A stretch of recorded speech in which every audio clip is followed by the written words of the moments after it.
Very good morning बच्चों, मैं प्रदीप आपका स्वागत करता हूं आपके अपने चैनल प्रदीप फिजिक्स प्लैनेट में। तो वापस हम आ चुके हैं आपके नेक्स्ट लेक्चर को लेकर के, जहां पर हमने आरंभ कर दिया था आपके वैद्युत आवेश तथा क्षेत्र का पहला भाग, जहां पर हम लोगों ने डिस्कस किया था कि आवेश क्या होते हैं, आवेश एक्चुअली कितने टाइप के होते हैं, कितने प्रकार के होते हैं, फिर उसकी हिस्ट्री हमने जानी और साथ ही जाना उसके गुणों के बारे में।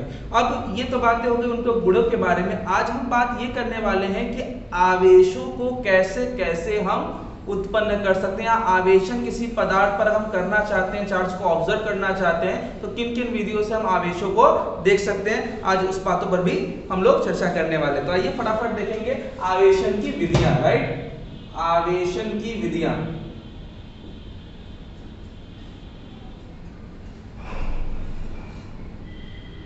Method of charging, method of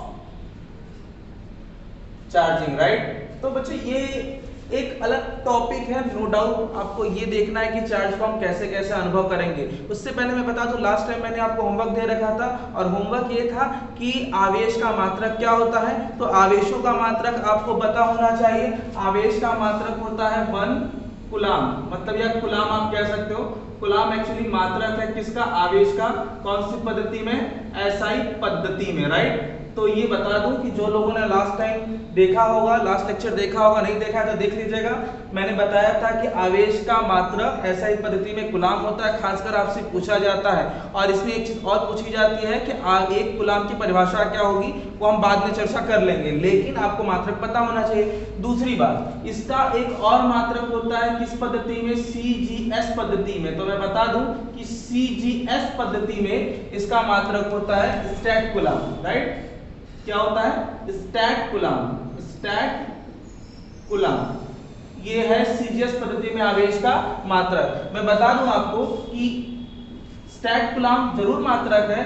1 coulomb बराबर 3 × 10⁹ स्टैट कूलाम होता है। राइट, स्टैट कूलाम होता है कितना, 1 कूलाम बराबर 3 × 10⁹ स्टैट कूलाम। अब एक स्टैट कूलाम में अगर आपसे कोई पूछे तो इसको इधर भेज के आप कूलाम में इसकी वैल्यू बता सकते हैं। राइट, तो याद रखिएगा कि आपके आवेश का मात्रक एसआई पद्धति में कूलाम और सीजीएस पद्धति में स्टैट कूलाम होंगे। वापस आएंगे, अब हम लोग वापस आज की टॉपिक पर बात करेंगे आवेशन की विधियां।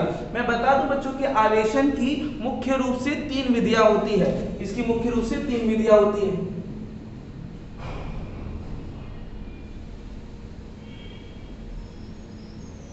तीन विधियां होती हैं। बहुत इंपॉर्टेंट है बच्चों कि हमें पता हो कि चार्जिंग होगी कैसे। तो सबसे पहला हमारा जो टर्म होगा वो होगा घर्षण द्वारा। राइट, घर्षण द्वारा। ये बात मैंने पहले भी जिक्र करी थी आपसे कि घर्षण द्वारा ही हम लोग सबसे पहले ऑब्जर्व करना शुरू किए थे। फ्रिक्शन कह सकते हो, फ्रिक्शन मेथड। अभी फ्रिक्शन मेथड आपका एक मेथड ऑफ कोर्स है। कैसे, तो मैं बता दूं कि किसी भी पदार्थ को जब आप एक दूसरे के साथ रब करते हो ना, तो हीटिंग इफेक्ट प्रोड्यूस होता है, उष्मीय प्रभाव। अब उष्मीय प्रभाव के वजह से उनके जो आउटर मोस्ट के इलेक्ट्रॉन होते हैं वो निकलना प्रारंभ कर देते हैं, मतलब एक में से दूसरे में जाने लगते हैं, स्थानांतरित होते हैं। और जब ये स्थानांतरित होने लगते हैं ना, तो उस पदार्थ पर चार्ज आ जाता है, चार्ज डेवलप हो जाता है। तो यही कॉन्सेप्ट को चार्जिंग कहते हैं। राइट, तो कॉन्सेप्ट सिंपल सा था कि इलेक्ट्रॉनों का करना स्थानांतरण। इलेक्ट्रॉनों का स्थानांतरण पदार्थों से ही होगा जिनमें इलेक्ट्रॉन्स होंगे। राइट, तो यहां पर हमारे पास पदार्थों पर इलेक्ट्रॉनों का स्थानांतरण होगा, लेकिन देखा किस पर जाता है, धातुओं पर आवेशों को रगड़ कर देखना बड़ा मुश्किल हो जाता है। रीजन क्या है, क्योंकि हम भी एक धातु है। अगर आप अपने किसी धातु को किसी बाल पर ही रगड़ दिया या फिर किसी पदार्थ से रगड़ दिया तो उस पर चार्ज आएगा, लेकिन वो चार्ज आपकी बॉडी के थ्रू ग्राउंड में चला जाता है, पृथ्वी में चला जाता है, भू में चला जाता है, जिसके वजह से हम चार्ज को अनुभव नहीं कर पाते हैं। जब हम किसी टुकड़े के पास लेकर जाएंगे तो वो नहीं चिपकेगा।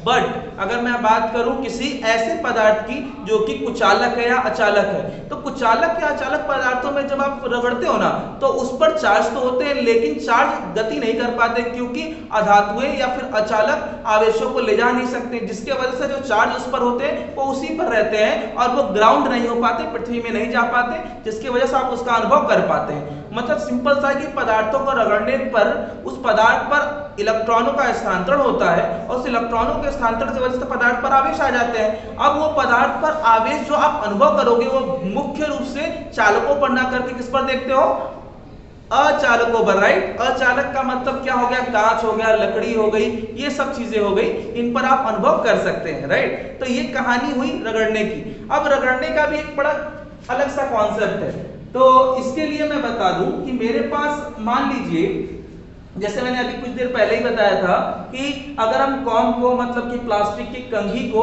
किसी सिल्क के कपड़े या बालों से सूखे ड्राई पर रगड़ते हो तो प्रॉपर फ्रिक्शन होता है जिसकी वजह से इलेक्ट्रॉनों का स्थानांतरण होगा और कंघी चार्ज हो जाएगा, मतलब कंघे पर चार्ज हो जाएगा और सिल्क पर भी चार्ज हो जाएगा, राइट। तो सिल्क पर जो चार्ज आता है मैं बता दूं, सिल्क पर जो चार्ज आएंगे वो नेगेटिव चार्ज आता है, कंघे पे पॉजिटिव चार्ज आ जाएगा। सिमिलरली आइए थोड़ा यहाँ पर एक मेथड को थोड़ा देखकर समझने की कोशिश करें।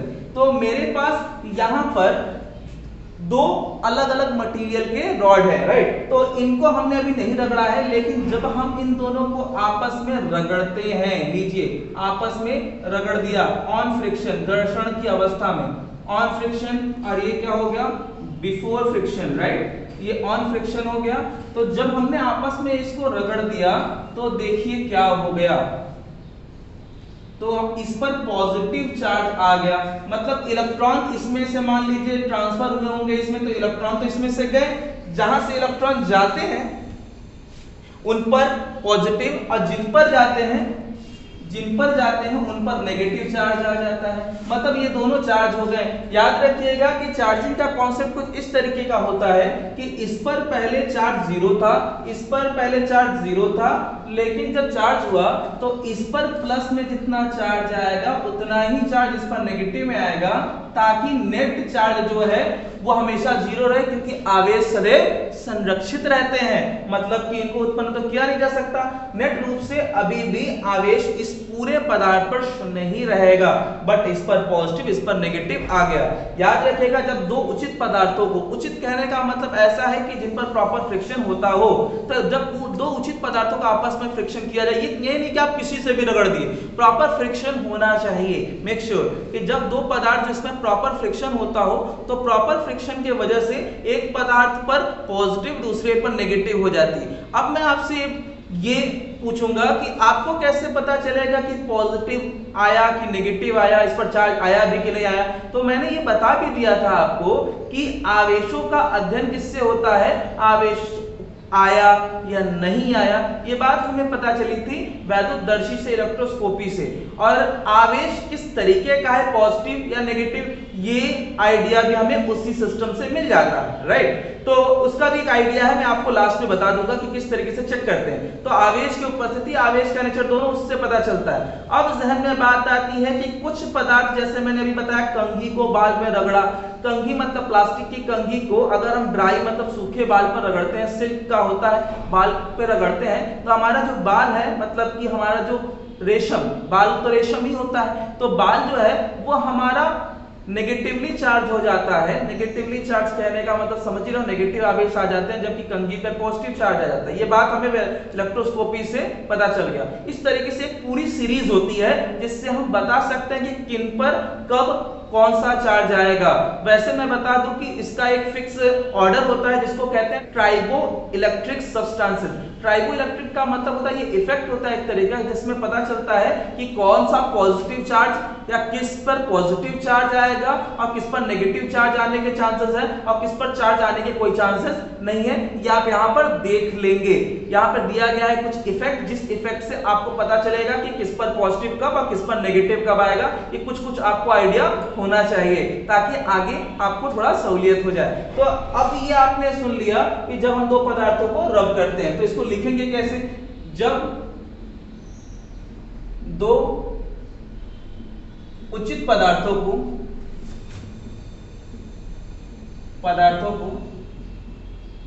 आपस में रगड़ा जाता है, मतलब घर्षण किया जाता है,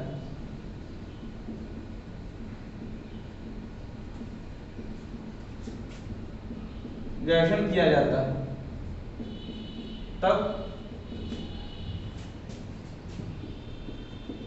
पदार्थों के मध्य इलेक्ट्रॉन के स्थानांतरण द्वारा पदार्थों पर आवेश आ जाते हैं जहां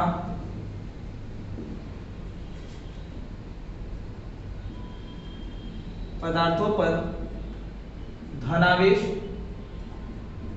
तथा ऋणावेश इस क्रम में होता है कि इनका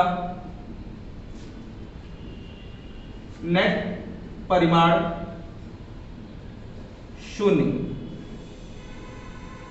होगा, राइट। तो इस तरीके से अगर दोनों पदार्थों को आप रख किए तो इन पर इस तरीके से चार्ज आएगा कि जोड़ोगे तो इन दोनों का नेट चार्ज 0 ही होना है, नेट चार्ज 0 होगा। ये नहीं कि एक पर 2 कूलम आ गया तो एक पर 1 कूलम नेगेटिव आया, ऐसा पॉसिबल नहीं है। उदाहरण के तौर पर मैं आपको बता दूं कि कौन से पदार्थ पर क्या आएगा, वो तो आप ट्राइगोइलेक्ट्रिक सीरीज देख करके, श्रेणी देख करके समझ तो जाएंगे ही, लेकिन उसके अलावा भी कुछ उदाहरण आपको बता दिया जाए। जैसे आपने सिल्क को रगड़ा, मान लीजिए सिल्क को रगड़ा ग्लास के साथ, ग्लास रॉड, ग्लास की छड़ के साथ, तो सिल्क को अगर ग्लास के इसके साथ रब किया तो ऐसे केस में ग्लास पर पॉजिटिव चार्ज आता है और सिल्क पर आता है बच्चों नेगेटिव चार्ज, ठीक है। इसी तरीके से अगर हम आपसे पूछें कि और किसी को रब किया जाए, जैसे मान लीजिए कि वुल को रब किया किसके साथ, रबर के साथ, वुल को, तो जब वुल को रबर के साथ, रबर के गुटके के साथ रब करोगे तो ऐसे केस में वुल पर आता है पॉजिटिव चार्ज और रबर पे आता है नेगेटिव चार्ज। अब किस पर क्या आता है, मैंने आपसे क्या बोला, किस पर क्या आता है मुझे कैसे पता चलेगा, वो तो मुझे वैद्युतदर्शी से पता चल जाता है। इसके अलावा भी अगर आपको नहीं समझ में आता तो ट्राइगोइलेक्ट्रिक सीरीज देख करके आपको अंदाजा लग जाएगा कि किसको किससे रब करने पे क्या पॉसिबिलिटीज, किस पर पॉजिटिव आने का चांस है, किस पर नेगेटिव आने के चांसेस है, ये बात आपको पता चल जाएगी, राइट। आइए दूसरा मेथड देखते हैं। हाँ तो बच्चों दूसरा विधि हमारे पास है चालन द्वारा, राइट, चालन द्वारा, बाई कंडक्शन कहते हैं इसको, कंडक्शन मेथड। इसमें क्या होता है बच्चों, पहले ये समझने की कोशिश करें। अगर मेरे पास कोई आवेशित रॉड है, मेरे पास कोई चार्ज रॉड है और मैं किसी आवेशित या फिर अनावेशित किसी धातु के गोले के पास लेके जा रहा हूं जो कि विलगित है, आइसोलेटेड है, एक स्टैंड पे रखा है जो कि अचालक है ताकि आवेश नीचे न चला जाए। जब हम इसके पास लेके जाते हैं जिस पर कोई चार्ज नहीं था बट इस पर चार्ज है, पॉजिटिव चार्ज है, इसके पास लेके गए तो जैसे ही आप इसके संपर्क में आते हो, मतलब रॉड को संपर्क में लाते हो, तो इस पे का चार्ज इस गोले पर स्थानांतरित होने लगता है। ये किस पर डिसाइड करता है, ये डिसाइड करता है कि इसका आकार कैसा है, तो उस हिसाब से ये आवेश इससे ले लेगा। ऐसा क्या होता है, ऐसा इसलिए होता है क्योंकि इस पर आवेश थे नहीं, तो इस पर से आवेश ब्रिज के थ्रू इस पूरे सरफेस पर इस तरह फैलने लगते हैं क्योंकि ये धातु का था। तो इससे हुआ क्या, इस पदार्थ पर आवेश की मात्रा पहले जैसी नहीं रहेगी, इस पर कुछ चलेगी। लेकिन मैं बता दूं कि पहले जो आवेश सिस्टम पे था जो कि इस पर पहले 0 था, इस पर Q था, टोटल चार्ज Q ही था, इस पर टोटल चार्ज सिस्टम पर होगा वो भी उतना ही होगा। अगर मैं इसे पृथ्वी से जोड़ दूं तो क्या होगा, पूरा का पूरा धनावेश पृथ्वी में चला जाएगा, पूरा 0 हो जाएगा क्योंकि पृथ्वी सारा धनावेश को ग्रहित कर लेता है, खा जाता है, इसलिए कोई चार्ज नहीं बचेगा। तो क्या समझ में आया, किसी धातु के आवेशित क्षण को किसी अनावेशित धातु के कांटेक्ट में लाने पर एक पदार्थ से आवेश दूसरे पदार्थ पर वितरित होने लगते हैं। इस प्रकार से यह पदार्थ आवेशित हो जाएगा। इस मेथड को कहते हैं चालन द्वारा आवेशन। किसी आवेशित क्षण को किसी अन्य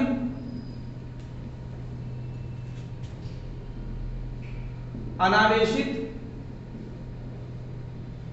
विलगित विलगित का मतलब जो किसी से संपर्क में ना हो, विलगित चालक के संपर्क में लाने पर क्षण से आवेश चालक में स्थानांतरित होते हैं जिससे चालन द्वारा आवेशन कहते हैं, ठीक। परंतु इसका नेट आवेश ध्यान दीजिएगा, नेट आवेश अभी भी क्यों ही है, मतलब बढ़ेगा नहीं, राइट। यह चालक के आकार पर निर्भर करता है, आकार पर निर्भर करता है, राइट। इस पर आकार पर जैसा आकार होगा उसी हिसाब से चार्ज लेगा। ये बात समझ में आ गई भाई। अब मैं बता दूं कि एग्जाम्पल के तौर पे अगर मेरे पास एक पदार्थ पर आवेश है Q और दूसरे पर आवेश है 0, राइट। एक पर आवेश है Q, दूसरे पर 0 है और दोनों को क्या लिया जाए, कांटेक्ट में लिया जाए। ये दोनों एक दूसरे से कांटेक्ट में आ गए तो इन पर ये A है, ये B है, राइट। ये A है, ये B है। तो जब संपर्क में लाएंगे ना तो दोनों अगर समान आकार के हैं तो आवेश ये लोग आपस में बराबर बांट लेंगे। मतलब इन पर जो आवेश की मात्रा होगी, पहले वाले पर अब जो आवेश की मात्रा होगी वो हो जाएगी, इसको मैं अलग अलग करके दिखा दूं पहले आपको। तो ये जो पहले वाले पर आवेश की मात्रा होगी वो होगी Q1 प्लस Q2। इस पर जो भी होगा, इस पर अभी 0 है तो प्लस 0 कर देंगे, जो भी होगा बच्चों, जो भी व्हाटएवर, अगर 0 है तो 0 लीजिए, अगर इस पर 0 की जगह Q/2 है, जो भी है, तो इस पर अब नई आवेश की मात्रा जो होगी वो हो जाएगी दोनों का योग बटे में 2। इस पर क्या हो जाएगी बच्चों, B पे, अरे B पर भी तो वही होगी Q1 प्लस Q2 बटे में 2। याद रखें कि अगर ये लोग आवेश आपस में बांट रहे हैं संपर्क के द्वारा, तो ये संपर्क में बांटने का जो नियम होगा वो आपस में पहले समझौता करेंगे। जैसे कि आपके पास 100 रुपए और आपके फ्रेंड के पास 50 रुपए है, तो आप 100 और 50 जोड़ लोगे और फिर आधा आधा बांट लोगे। तो 100 और 50 150 और आधा आधा बांटा तो 75 अब दोनों के पास हो जाएगा। इस तरीके से आवेश का ये डिस्ट्रीब्यूशन कर लेते हैं, राइट। समझ में आ गया। तो इस तरीके से हम चालन द्वारा आवेशन कर लेते हैं। अब देखेंगे तीसरा मेथड जो है आपका प्रेरण द्वारा। थर्ड, प्रेरण द्वारा, इसको कहते हैं बाय इंडक्शन, राइट। तो आपको याद तो होगा ना कि सारे पदार्थों में एक बात तो तय है कि पॉजिटिव चार्ज भी होंगे, नेगेटिव चार्ज भी होंगे और दोनों कंबाइन होते हैं, एक साथ होते हैं, बद्ध होते हैं, राइट। तो अगर मैं एक आवेशित छड़ को, चार्ज रॉड को किसी ऐसे पदार्थ के निकट लेकर के जाऊं जिनका पृथ्वी से कोई संपर्क नहीं है, बहुत बढ़िया। अब आप पास लेके जा रहे हो इसे, टेक नियर। अब इन पर तो कोई चार्ज नहीं था, अनावेशित थे, लेकिन हुआ क्या कि जब आप किसी पदार्थ के पास लेकर के जा ही रहे हो लेकिन संपर्क में नहीं लाना, संपर्क में अभी भी कांटेक्ट में नहीं आया, तो अभी तो पास लेके गए थे, पास लाने पर हुआ क्या कि इनमें जो चार्ज थे वो प्लस और माइनस में, प्लस वाले के पास देखते ही यहां पर देखा आपने कि इलेक्ट्रॉनों की कमी रही होगी। तो इस इलेक्ट्रॉनों की कमी को कौन पूरा करेगा, दूसरे वाले पूरा करेंगे। मतलब पॉजिटिव को देख करके यहां पे नेगेटिव वाला भाग के इधर आएगा ताकि इस पॉजिटिव वाले के पास आकर एक जगह इकट्ठा हो जाए। जैसा कि आपको पता है पॉजिटिव को कौन अट्रैक्ट करेगा, नेगेटिव वाला। तो इसमें जितने भी पॉजिटिव और नेगेटिव होंगे वो कुछ इस तरीके से इंड्यूस होने लगेंगे, राइट। ये देखो बढ़िया से इंड्यूस हो रहा है ना। अब इनमें तो पॉजिटिव नेगेटिव चार्ज साथ साथ थे, मतलब नाभिक और इलेक्ट्रॉन, लेकिन प्लस वाले को लाने के वजह से ये जो नेगेटिव वाला चार्ज है वो इधर की ओर अट्रैक्ट होने लगा और कुछ इस तरीके से ये इंड्यूस हो गए। ये पूरे पदार्थ में यही चल रहा है, राइट। तो इसको थोड़ा सिस्टमैटिक दिखाने के लिए हम इसको इस तरह ना दिखा करके, मैं अगर इसको इस तरह दिखा दूं थोड़ा सा अच्छा दिखेगा। एक तरफ पूरा नेगेटिव पॉजिटिव की वजह से और दूसरे साइड में उसका ऑपोजिट पॉजिटिव आ जाएगा। तो एक तरफ नेगेटिव, दूसरी तरफ पॉजिटिव। जरा सोचिए कि जितने नेगेटिव हैं उसी उसी का तो दूसरा पॉजिटिव होगा। अगर 10 इलेक्ट्रॉन यहां पर इस तरीके से इधर इंड्यूस हुए हैं, इधर नेगेटिव चार्ज प्रोड्यूस कर रहे हैं, तो उसके ऑपोजिट साइड में पॉजिटिव ही तो इंड्यूस होगा, क्योंकि एक ही एटम के द्वारा ये इंड्यूस हुए।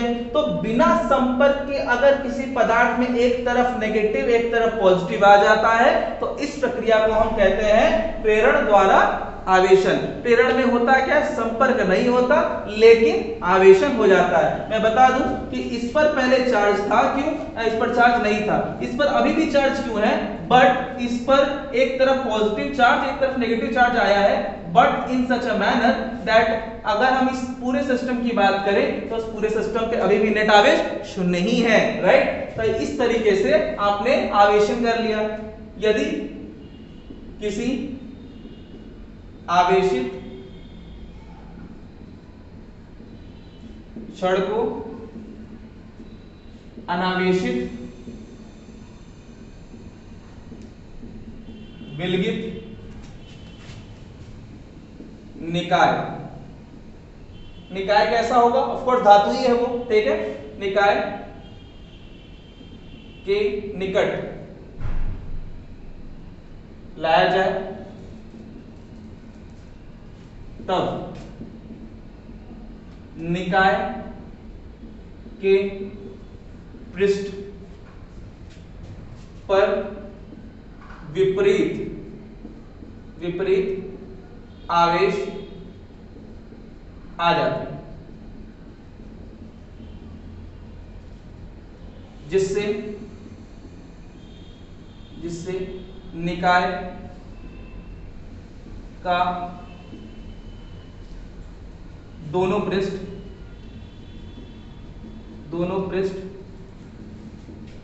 विपरीत आवेशित होता है तथा नेट आवेश शून्य रहता है। इस प्रक्रिया को क्या कहेंगे, बिना टच के, यहां पे कांटेक्ट नहीं हुआ, इस प्रक्रिया को प्रेरण द्वारा आवेशन कहते हैं, राइट, कहते हैं, बिना कांटेक्ट के। तो इस प्रक्रिया से आपने पदार्थ को आवेशित कर लिया। अब यहां पर आपने तीनों विधियों को कंप्लीट कर लिया है, तीनों विधियां आपको समझ में आ गई होंगी। तो एक छोटा सा एग्जांपल मैं देने जा रहा हूं जो कि आपको मिलेगा, जो कि करना है इसके बाद, राइट। तो ये एग्जांपल होगा, यदि दो समान आवेशित गोलों को कोई अन्य समान अनावेशित समझ रहे हो ना, उस पर कोई आवेश नहीं है बच्चों, बता दूं मैं, ठीक है। अनावेशित गोला क्रम से संपर्क या स्पर्श करता है,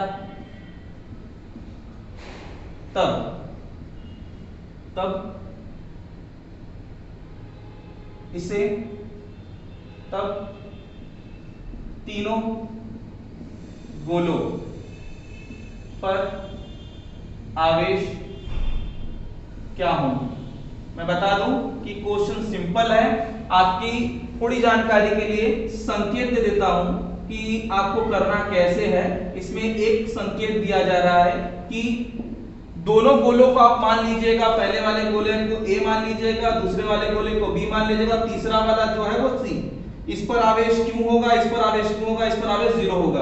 आपको बताना ये होगा कि जब ये सी वाला जो कि जिस पर कोई चार्ज नहीं है, एक बार ए को टच करता है, जब उसके बाद चार्ज आ जाता है तो फिर जाता है बी को टच करता है, जब बी पर चार्ज आ जाता है तो अब बताना है कि अब क्या सी पर उतना ही चार्ज होगा, क्या ए पर उतना ही चार्ज होगा, क्या बी पर भी उतना ही चार्ज होगा, यही बताना है। ये आपका होमवर्क होगा, इसको क्वेश्चन को कंप्लीट करेंगे, इस टॉपिक के बाद करके आप मुझे शेयर करेंगे। तब तक के लिए अपना ख्याल रखेंगे, वेट करेंगे अगले लेक्चर का।